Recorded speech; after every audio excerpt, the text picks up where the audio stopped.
مجھے ایک صاحب نے سوال پوچھا، کہنے لگے میلاد کس کو منانا چاہیے؟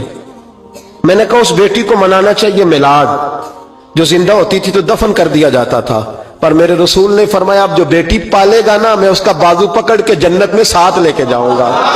میں نے کہا میلاد اس ماں کو منانا چاہیے جس کا بیٹا گلے میں رسی ڈال کے ماں کو منڈی میں بیچ آتا تھا۔ میرے مصطفیٰ کریم نے فرمایا جنت 7 آسمانے کے اوپر سدرۃ المنتہا کے پاس تھی، پر میں نے وہاں سے کھینچ کے لا کے ماں کے قدموں کے نیچے رکھ دی ہے۔ میلاد اس باپ کو منانا چاہیے جس کی اولاد ڈنڈوں سے مارتی تھی، پر رسول کریم علیہ السلام نے فرمایا سن لو سن لو سن لو، اب جس کا ابا راضی ہوگا اسی کا اللہ راضی ہوگا۔ میں نے کہا میلاد اس غریب کو منانا چاہیے جو بھینس کی طرح بکری کی طرح منڈی میں بکتا تھا، پر مصطفیٰ نے کالے رنگ والے حبشی غلام کو سینے سے لگا کے کہا غریبوں کو چھوٹا نہ سمجھنا، میں اللہ کے رسول جب جنت میں جاؤں گا تو آگے بھی غریب ہوں گے، پیچھے بھی غریب ہوں گے، دائیں بھی غریب ہوں گے، بائیں بھی غریب ہوں گے۔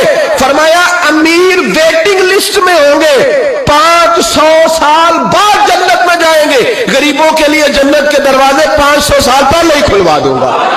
اسے منانا چاہیے، میلاد منانا چاہیے۔ اور میں نے کہا مولوی سن تجھے پوچھتا کوئی نہ، تیرا ذکر کوئی نہ کرتا، لیکن تو ممبر پہ بیٹھا ہے، تو محمد عربی کے نام کا کھا رہا ہے، تو علی کے نام کا کھا رہا ہے، تو عمر عثمان اور ابو بکر کے نام کا کھا رہا ہے، تو اسنین کا صدقہ کھا رہا ہے۔ تجھے نہ تیری کبھی کسی نے برادری پوچھی، نہ کبھی تیرا کسی نے ایڈریس پوچھا، نہ کبھی کسی نے تیری سند پوچھی۔ لوگ تیرے نعرے لگاتے ہیں، لوگ تیرے ہاتھ چومتے ہیں، پھر مان جا کہ تجھے صبح بھی میلاد منانا ہے، شام بھی میلاد منانا ہے، اور تجھے یہ کہنا چاہیے خس خس جنہ قدر نہیں میرا ایتے صاحب نو وڈیائیاں میں گلیاں دا روڑا کوڑا، ایتے محل چڑھایا سائیاں، تیرا کام تھا تیری آنکھیں بھیگی رہتی۔ اور اس بوڑھے کو بھی میلاد منانا چاہیے جس کے بارے میں میرے نبی پاک نے فرمایا سفید داڑھی والے کی جس نے عزت کی اس نے تو رب کی عزت کی، اس نے تو رب کی عزت کی میرے بھائی۔ اس مزدور کو بھی میلاد منانا چاہیے جس کے بارے میں نبی پاک نے فرمایا جو اپنے ہاتھوں پہ چھالے ڈال کے مزدوری کرتا ہے میں نے تو اسے رب کریم کا دوست بنا دیا ہے۔ ہر اس طبقے کو میلاد منانا چاہیے جسے میرے رسول نے عزت عطا فرمائی۔ اس بہن کو بھی میلاد منانا چاہیے جس کے بارے میں نبی پاک نے فرمایا اگر کسی کا باپ چلا جائے اور اس کے حصے میں بہنیں آ جائیں، 4 بہن 3 بہنیں یا 2 بہنیں بیاہ کے جو آیا تم پہ سے، میرے محبوب نے فرمایا میری انگلیاں جڑی ہوئی ہیں نا اس طرح میں اسے اپنے ساتھ جوڑ کے جنت میں لے کے جاؤں گا۔ اس بہن کو میلاد نہیں منانا چاہیے۔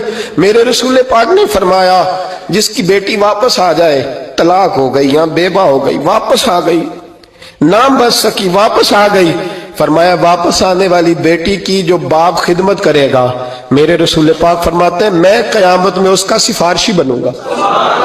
تو اس بیوہ کو اور طلاق یافتہ کو میلاد نہیں منانا چاہیے؟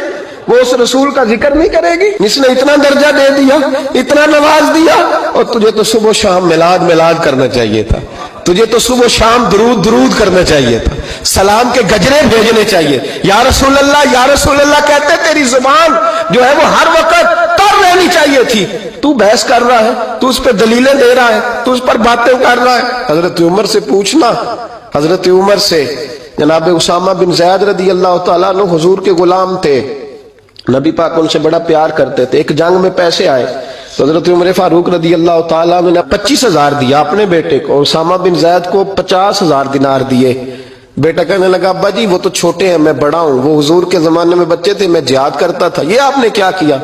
تو حضرت عمر رو پڑے، کہنے لگے بیٹا یہ تیرے باپ کے سر پر جو عزت کے بال ہیں یہ مصطفیٰ کے اگائے ہوئے ہیں۔ نبی پاک اسامہ سے نبی پاک کا پیار بڑا تھا، حضور کی محبت بڑی تھی۔